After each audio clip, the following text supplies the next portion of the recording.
नमस्कार, मी Sonali Kulkarni. Vibes media presents power प्लेयर्समध्ये तुम्हा सगळ्यांचं मनापासून स्वागत.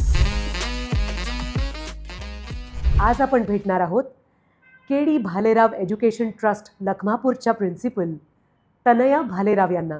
नमस्कार मॅम. नमस्कार. वाइब्स मीडियाच्या पॉवर प्लेयर्समध्ये तुमचं मनापासून स्वागत. धन्यवाद मॅम. नुसतं स्वागत करू की गुड मॉर्निंग टीचर असं म्हणू? What you want to say ma'am. नक्की. खूप छान वाटतंय आज पॉवर प्लेयर्समध्ये तुम्हाला बघून. कारण तुमच्या संपूर्ण प्रवासाबद्दल आम्हाला माहिती आहे, पण आपल्या दर्शकांना त्याची माहिती करून द्यावी हा आजच्या आपल्या गप्पांचा उद्देश आहे. तर के.डी. भालेराव एज्युकेशनल ट्रस्ट जे आहे त्याबद्दल जाणून घ्यायला आवडेल. कारण तुम्ही तनया भालेराव आहात आणि ट्रस्टचं नाव आहे के.डी. भालेराव. तर के.डी. सर तुमचे वडील की तुमचे सासरे, इथपासून आम्हाला सुरुवात करायला आवडेल. के.डी. भालेराव म्हणजे किसन दामू भालेराव, हे माझे सासरे आहेत. बरं. हो. या सासऱ्यांच्या नावाने माझ्या हजबंडने इन्स्टिट्यूशनचं नाव दिलेलं आहे. किती कौतुक वाटतं. कारण अनेक वेळेला आपल्या पावलावर मुलं चालतात, पण आपल्या वडिलांच्या ठिकाणी असलेले आपले सासरे त्यांच्या नावाने चालू केलेल्या एका ट्रस्टला इतकं मोठं करू पाहणारी सून खूप कमी वेळेला बघायला मिळते.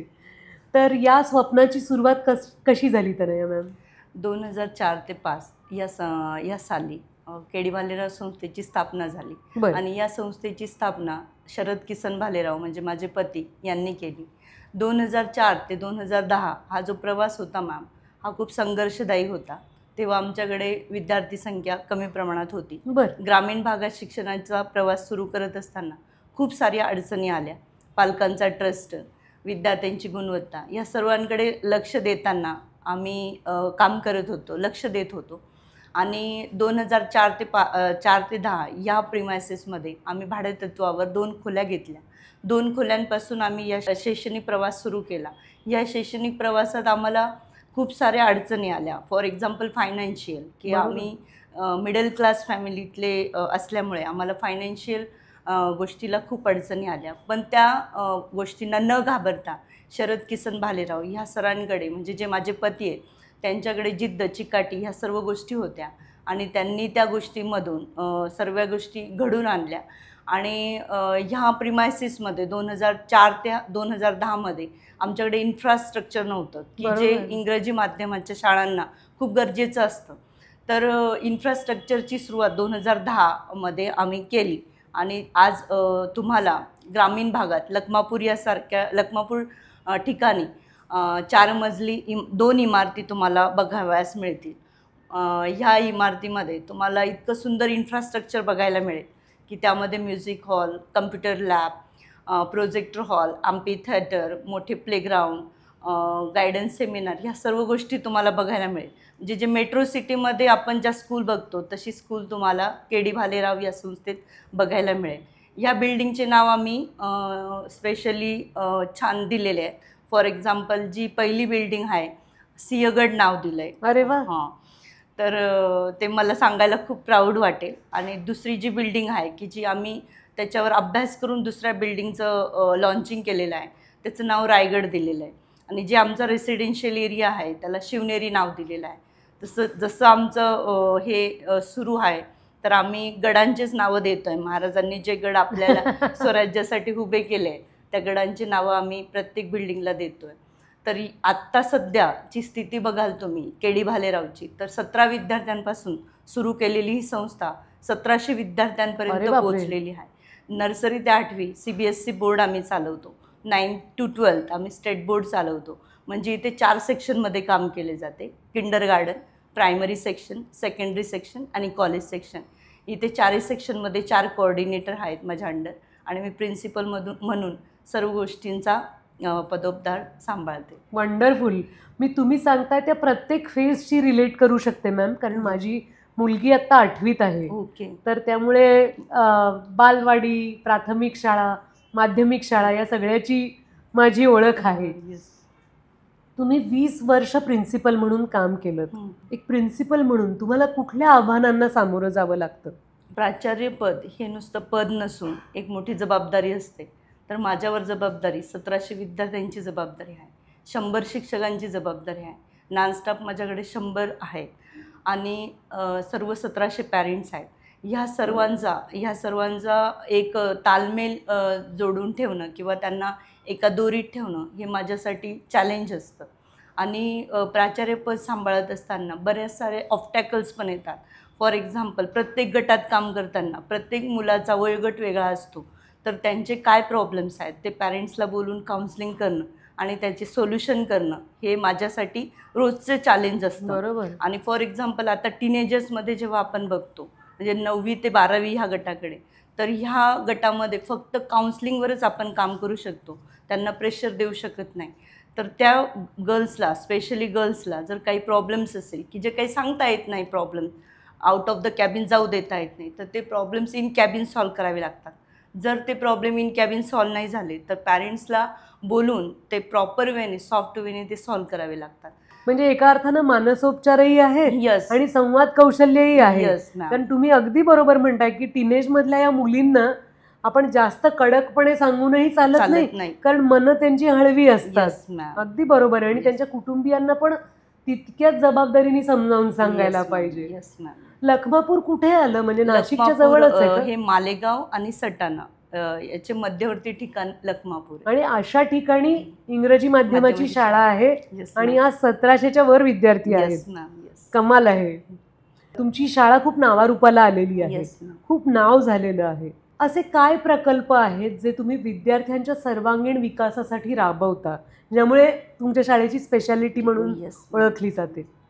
मॅम, खरं सांगायला गेलं तर ही जी संस्था आहे, तर as a first teacher of KDV I was recognize and later on मला मॅनेजमेंटने घरातली सून असल्यामुळे प्राचार्य पदावर बसवलं. मग मी त्या पदाचा पुरेपूर वापर करून घेण्याचं ठरवलं आणि मी त्यामध्ये इनोव्हेशन आणले. म्हणजे माझी स्कूल किती इनोव्हेटिव्ह होईल आणि विद्यार्थी ॲल्युमिना जे बाहेर निघतील किंवा निघालेले आहेत ते मल्टीनॅशनल कंपनीमध्ये आज मॅनेजर किंवा क्लास फर्स्ट, क्लास सेकंड पोझिशनला आहे. तर कोणकोणते प्रकल्प आम्ही राबवतो? For example, brain innovation program आहे. ब्रेन इनोव्हेशन प्रोग्राम ही संकल्पना मी स्वतः इनोव्हेट केलेली आहे. तर त्यामध्ये असं असतं की आम्ही जो मागच्या वर्षी 2024-25ला ब्रेन इनोव्हेशन प्रोग्राम घेतला, त्यामध्ये थीम होती लीडर्स. तर फॉर एक्झाम्पल, महात्मा गांधी, तर महात्मा गांधीची ॲटोबायोग्राफी, तो स्पेशली पूर्ण क्लास 40 जे विद्यार्थी आहेत ते ॲटोबायोग्राफी प्रेझेंट करतात आणि त्याच्यावर डान्स ॲक्ट करतात. म्हणजे त्या मुलांना महात्मा गांधींचे विचार आणि त्यांची ॲटोबायोग्राफी काय होती ते समजते आणि ते त्यांच्या लाईफमध्ये इम्प्लिमेंट करतात. असा पहिला ब्रेन इनोव्हेशन प्रोग्राम आहे की जो आम्ही सेकंडरी सेक्शनसाठी करतो. प्रायमरी सेक्शनसाठी शोबीज प्रोग्राम करतो. शोबीज प्रोग्राम म्हणजे की आम्ही त्यांना वयोगटानुसार थीम देतो. For example, healthy food, unhealthy food याच्यावर ते प्रेझेंटेशन करतात आणि त्याच्यासोबत डान्स ॲक्ट करतात. प्लस आम्ही IC प्रोग्राम म्हणून इनोव्हेट केला आहे. मी जो प्रोग्राम आहे पुढचा इनोव्हेटिव्ह करिक्युलम प्रोग्राम, की जो आत्ताचा जो ॲकॅडमिक्स आहे तो ॲकॅडमिक्स न राहता त्याचं प्रेझेंटेशन झालं पाहिजे. तर आम्ही इन्फो प्रेझेंटेशन पॅरेंट्सला बोलवून ते दाखवतो आणि विद्यार्थ्यांना प्रत्येक चॅप्टरमधल्या कन्सेप्ट क्लिअर व्हाव्यात म्हणून तो इनोव्हेटिव्ह प्रोग्राम आम्ही इम्प्लिमेंट करतो. आता माझ्याकडे 4 सेक्शन आहेत, तर मला 4 सेक्शनमध्ये वेगवेगळं काम करावं लागतं. तर फील्ड व्हिजिट हा 7वी ते 12वी हा प्रोग्राम आहे. तर आम्ही विद्यार्थ्यांना फॉर एक्झाम्पल इंडस्ट्री आहे, तर इंडस्ट्रीमध्ये परमिशन घेतो. विद्यार्थ्यांना आम्ही क्वेश्चनेअर तयार करायला लावतो आणि त्या क्वेश्चनेअर बेसिसवर तिथे फील्ड व्हिजिट प्रॅक्टिकली विद्यार्थ्यांना घेऊन जातो. विद्यार्थी त्या ओनरला त्या इंडस्ट्रीबद्दल क्वेश्चनेअर करतात आणि त्या विद्यार्थ्यांना त्या फील्ड व्हिजिटमुळे ते मोटिवेट होतात की मला इंटरप्रिन्युअर बनायचं आहे, मला इंडस्ट्रियलिस्ट बनायचं आहे. अशा पद्धतीने आम्ही त्या फील्ड व्हिजिट हे करतो. अजून पुढचा माझा इनोव्हेशन आहे ऑनलाईन वेबिनार. ऑनलाईन वेबिनार आत्ता जो मी मागच्या महिन्यामध्ये घेतला तो डॉक्टर मनोज बच्छाव यांच्यासोबत घेतला, की जे येथील प्लास्टो सर्जन आहेत. तर ते त्यांची परमिशन घेऊन आम्ही तिथे ऑनलाईन वेबिनार प्रेझेंट केला मुलांसमोर. मुलांनी त्या प्लास्टो सर्जरीबद्दल क्वेश्चनेअर तयार केले आणि डॉक्टर मनोज बच्छाव यांना ते विचारले. सरांनी मुलांना खूप छान मार्गदर्शन केले आणि तो ऑनलाईन वेबिनार आमचा सक्सेसफुल झाला. म्हणजे आम्ही प्रत्येक महिन्यात अशा प्रकारचे seminar, webinar, field visit, brain innovation program, IC presentation program असे इम्प्लिमेंट करतो. किती इंटरेस्टिंग आहे, कारण मुलांना वर्गातली जी मोनोटॉनी असते, येस मॅम, की क्लासरूममध्ये बसलेलो आहोत आणि तेच ते ऐकत बसलोय आपण शिक्षकांकडून, यात बदलही मिळतो. येस मॅम, त्याच शिक्षकांबरोबर वातावरण बदल झाल्यामुळे एक नवीन संवाद साधता येतो, कंटाळा येत नाही शिक्षणाचा. तुम्ही असे सगळे नवनवीन प्रयोग करत असता, त्याचबरोबरीने तुम्ही लिहितही असता. आजपर्यंत तुमची 4 पुस्तकं आलेली आहेत. या लेखन प्रवासाविषयी आम्हाला सांगाल की लेखनाची प्रेरणा कशी मिळाली? कोरोना पिरियड होता, त्यावेळेस मला स्वतःला कोरोना झालेला होता. अरे बापरे. तर डॉक्टरांनी असं मला सजेस्ट केलं होतं की मॅडम तुम्ही आता तुमचं जे रुटीन आहे ते चेंज करू नका. जे ऑफिसमध्ये जाणं आहे, जे वर्क करणं आहे ते तुम्ही कंटिन्यू करा. ऑनलाईन कोचिंग असल्यामुळे किंवा ऑनलाईन क्लासेस असल्यामुळे मला थोडासा भार कमी आलेला होता. बरोबर. मग मी स्वतः रायटिंग म्हणजे लिखाणाला सुरुवात केली आणि माझं पहिलं बुक आहे वर्ड्स ऑफ लाईफ. त्या वर्ड्स ऑफ लाईफमध्ये मी माझी जर्नी स्वतःची तिथे लिहिलेली आहे. माझी स्वतःची शॉर्ट ॲटोबायोग्राफी लिहिली.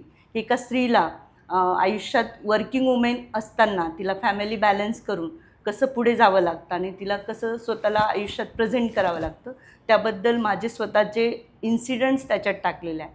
तर माझं युवा आणि युवतींना हेच सांगणं असेल की वर्किंग वुमेन असताना किंवा आपण काही वर्क करत असताना आपण कोणत्याही प्रॉब्लेम्सला किंवा ऑब्स्टॅकल्सला न घाबरता पुढे गेलं पाहिजे आणि आपल्या वर्कवर फोकस केलं पाहिजे. माझं सेकंड बुक आहे words of thought. Words of थॉटमध्ये मी प्रत्येक थॉट हा माझा अनुभवाने आलेला आहे. For example, education is a milk of tigress and value education is a milk of mother.